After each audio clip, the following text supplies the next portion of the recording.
Understanding myself wasn't automatically changing my life. I knew I worked in cycles, and yet I kept judging myself for not being consistently productive. I knew I needed depth, and I kept spreading my attention across too many projects. I knew freedom was one of my highest values, and I kept building things that depended on me being constantly available.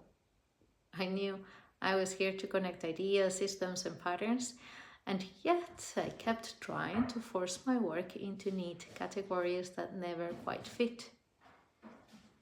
I kept putting labels on myself and putting myself in boxes.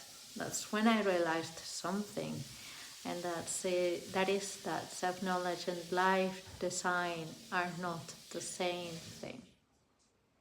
One tells you who you are, or gives you at least a framework and a map to follow, and the other asks, so what are you going to do about it? Because knowing you thrive in cycles should change how you plan your year. Knowing what drains you should change what you say yes and no to.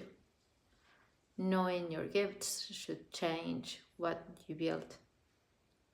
Knowing your patterns should change how you make decisions. The shift happened when I stopped asking, what does this mean about me? And started asking, if this is actually true, what needs to change? And that question changed everything. Insight is only useful when it becomes a structure, when it becomes part of your life, when it is integrated into your life. And that is the question the life code was built around, to help you integrate all this insight into your life.